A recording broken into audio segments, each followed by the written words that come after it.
Ito, nasa ikawalong araw na po tayo ng impeachment trial ni Vice President Sara Duterte. Sabi nga ni Manong Ted dito, araw-araw po matyaga kayong nanonood nitong impeachment. Ano po ang assessment ninyo dun sa unang 7 araw? Alam yung sa unang 7 araw ay maraming mga oras na naaaksaya, no ha? Yung mga kung ano-anong mga tanong, mga objections, mga nilalahad ng mga witnesses na hindi naman appropriate o hindi naman material doon sa mga pinag-uusapan. May mga witnesses na talagang pwede naman na magkaroon na ng stipulation doon sa mga pangyayari na dapat sana ay hindi na mapinag-uusapan pa ay lumalabas pa rin. At yung mga pagtatanong minsan ng ating mga senador na kung saan-saan din pumupunta, ay yun din ang mga isang bagay kung bakit nagkakaroon ng delay o nagiging matagal ang nasabing mga paglilitis na maaari sanang hindi masyadong naaksaya ang ating panahon at ang panahon ng ating Senado. Attorney Romy Mac, sabi nyo nga po parang maraming oras ang nasasayang. Ano pong pwedeng gawin itong ating mga senator judges, especially ng ating presiding chair, para po kahit papano yung mga tulad nyo po at tulad din namin ni Manong Ted na nababagalan din po dito sa usad ng impeachment, para kahit papano mapabilis naman? Alam mo yung ating mga senator judges, tingin ko lang with due respect to them, hindi lang masyadong tinitingnan o pinag-aaralan yung mga pre-trial briefs na isinadmit ng prosecution at saka ng defense panel. Doon sa pre-trial briefs, makikita nila doon kung ano yung mga purposes, kung bakit tatawagin nila ang mga witnesses. Ngayon, kung sa tingin nila, yung isa o dalawang witness ay sapat na, yung mga witnesses pa doon ay dapat na hindi na nila ipatawag pa. Katulad halimbawa noong sa witness ng taga-NBI, si NBI official Kalilong at saka si NBI official Lotok. Napag-usapan ng lahat yung mga dapat na may kinalaman sa investigasyon ng NBI. So, kung titingnan nila yung pre-trial brief ng prosecution, makikita nila noon na si NBI Director Matibag ay kanilang ipatatawag for the purpose of proving that he is the NBI Director. Kailangan pa bang i-prove na siya ay NBI Director? Alam na ng buong bansa na siya ay NBI Director, di ba? So yun ang isa sa mga dahilan daw kung bakit siya ipatatawag. Second purpose, to confirm the investigations of the NBI.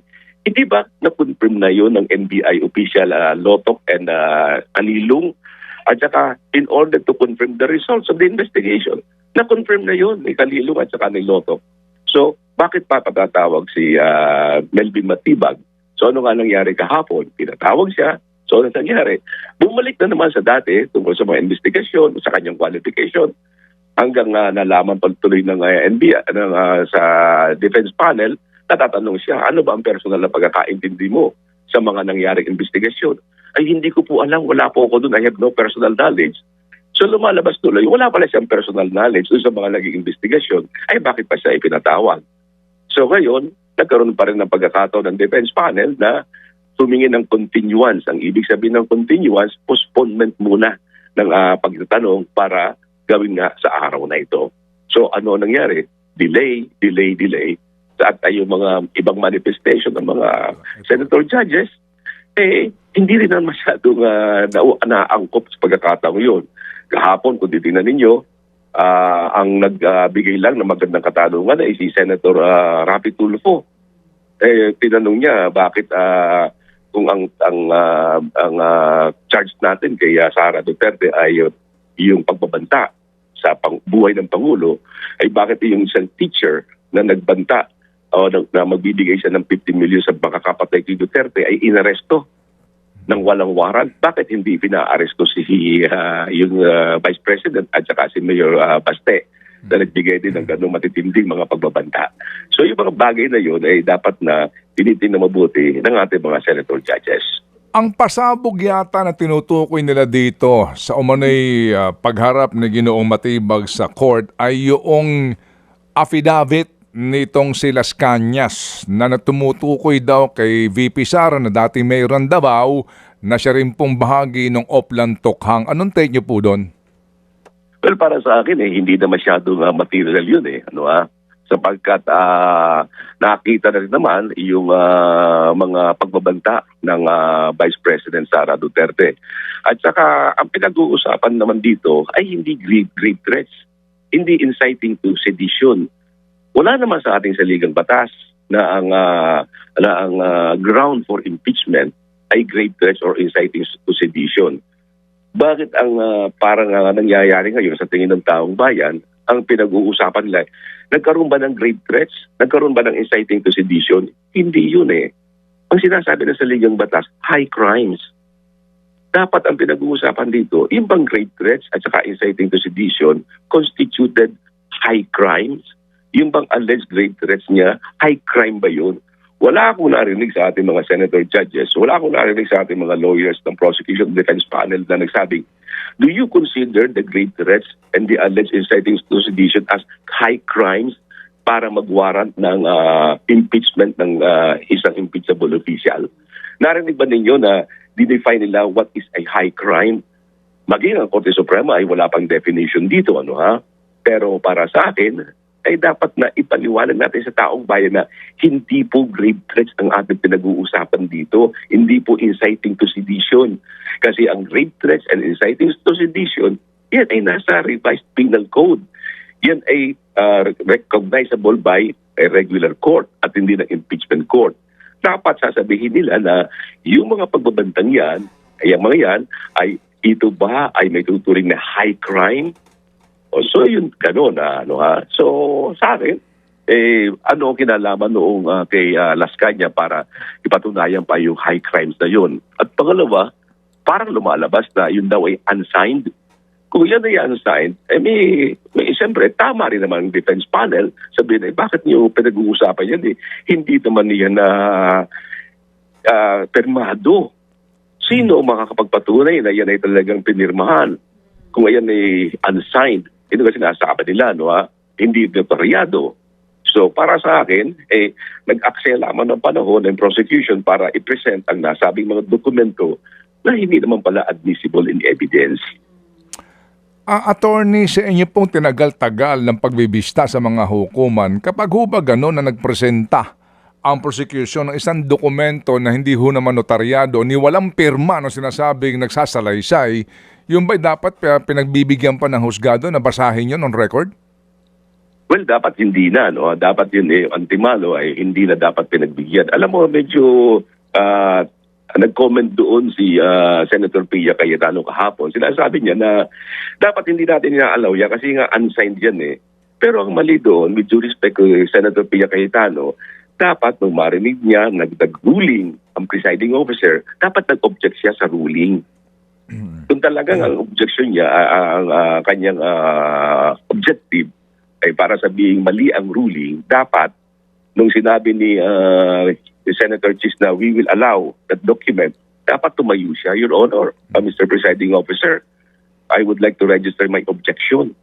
Kasi under the rules, under Section 6 ng kanilang rules, or Rule 6, anumang motion, ay i-rule. The motion should be ruled by the presiding officer. Ang presiding officer ang may karapatang gumawa ng ruling sa motion.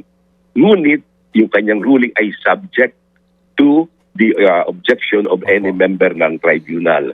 Kapag nag-ruling siya at tumayo isang tribunal na ay object to that ruling, magkakaroon ng botohan ngayon kung yung majority of those present ay sang-ayon o hindi sang-ayon sa nasabing ruling ng presiding officer.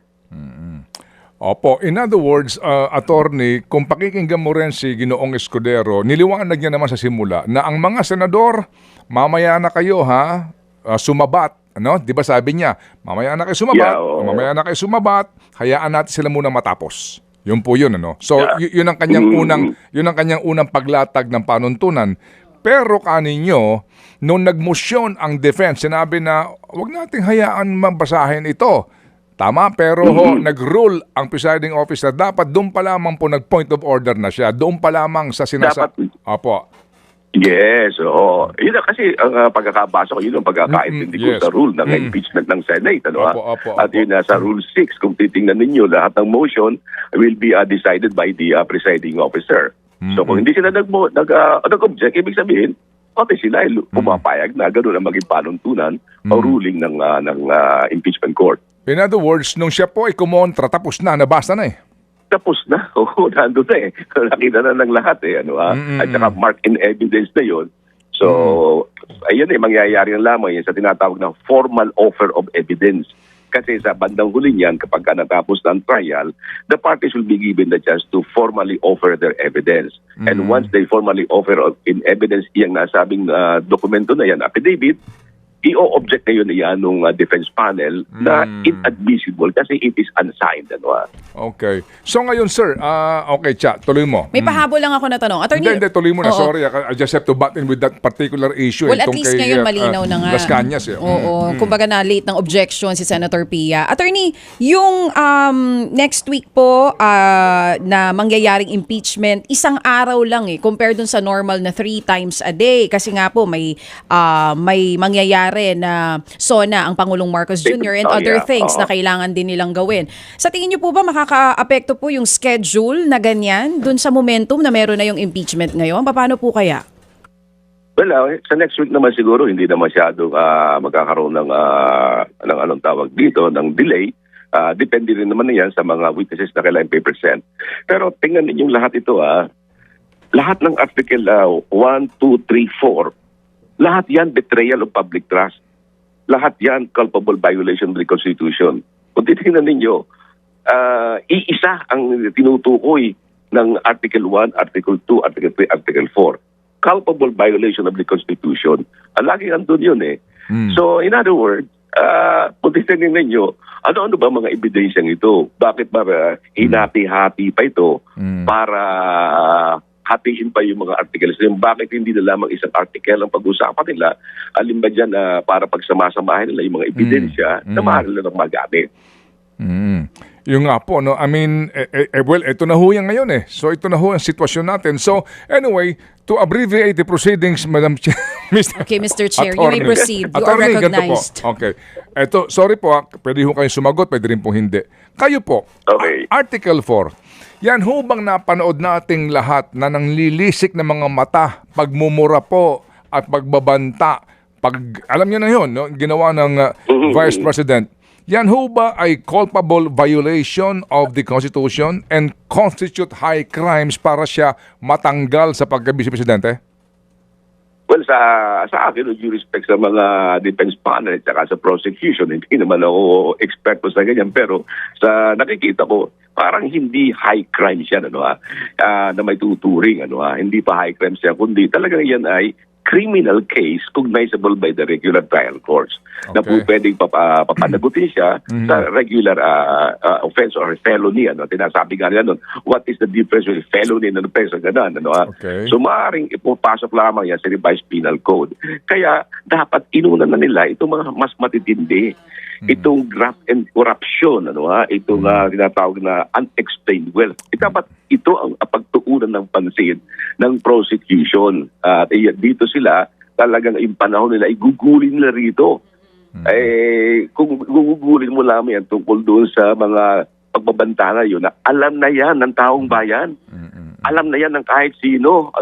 Opo. Yung nakita na yan ng taong bayan. Ang hindi nakikita ng taong bayan, ano ba yung 61.5 million Billion. na sabi nila na billion na misappropriated. Iyon ang hinihintay natin eh.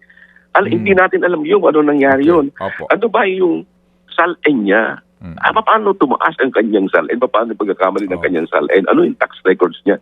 Yun ang dapat na pagtuunan ng pansin. Hindi patagalin dito sa alam na natin ito. Isang araw lang ito, dapat tapos na yun eh. Opo. Yung sa tungkol dyan sa grave threats na yan at saka inciting to sedition. Isang araw lang pwede na yun. Opo.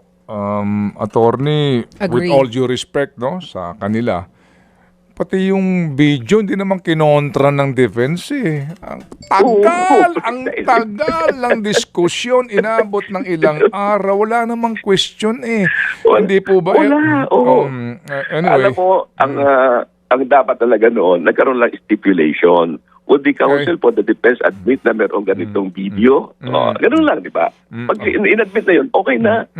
Tapos na. Opo. Anyway, so attorney, kayo po kaninyo dapat inuuna na ito kasi dito pa lang sa video na to na alam nga natin lahat, katakot-takot na objection, etc., etc. Paano pa kaya pa pinag-usapan na yung bank records ng Vice Presidente, di ba, na ilalabas ngayon, di ba? Yan ang ating aabangan na Ted and DJ Chacha. No? Diyan ko gusto makita gaano katindi ang ebidensyang ihaharap nila. Yan ang hinahintay ng taong bayan. Yan ang pinakahihintay natin. Diyan tayo sabik na sabik. Kasi ito ang masasabi ko na kung sakaling mapatunayan nila, ay talagang betrayal of public trust and corruption. Pasok na pasok ito doon sa grounds for impeachment sa ilalim ng ating saligang batas. Itong sa grave threats na ito, wala. At saka, isa grave threats na yan, kita mo, tinanong si Matibag, gaano niyo katagal malalaman kung sino yung tao? Hindi niya malaman kung gaano katagal. Hanggang pinilit lang siya ni Gatchalian. Sir, pwede siguro mga 3 to 6 months. 3 to 6 months pa malalaman niyo kung sino. Kung meron talagang tao, di ba? Oo. Alam mo, ako natutuwa ako kay Senator Gatchalian, ha? Siya, nakaupo lang doon. Tahimik. Pero pag siya nagtanong, boss, maganda ang kanya, ang kanyang line of questioning, napakahinay ng kanyang Yes. Magandang kung abogado lang yon, bagay na bagay sa kanya maging presiding officer. Opo. Well, sabi nga po nila, sa mga panahong ito, diyan sa Senado, silence is golden. Amen. Oh, yeah. Opo. Anyway, so thank you for giving us your precious time, attorney, kasi we are non-lawyers and as you know, we it need is so difficult. We need the help. Yeah. As non-lawyers, kailangan maintindihan to. Yeah, anytime. Sana naman makatulong din ang mga sinasabi ko at sana makita rin ng taong bayan. Ang kahalagahan na ito ay lagi rin sinusubaybayan. Tama. Opo, yes sir. Sa isyong ito, lahat tayo may pakialam. Salamat, attorney. Thank you po. Ay, salamat Ted and DJ Chacha and sa inyong mga tagapanood, tagapakinig. Thank you.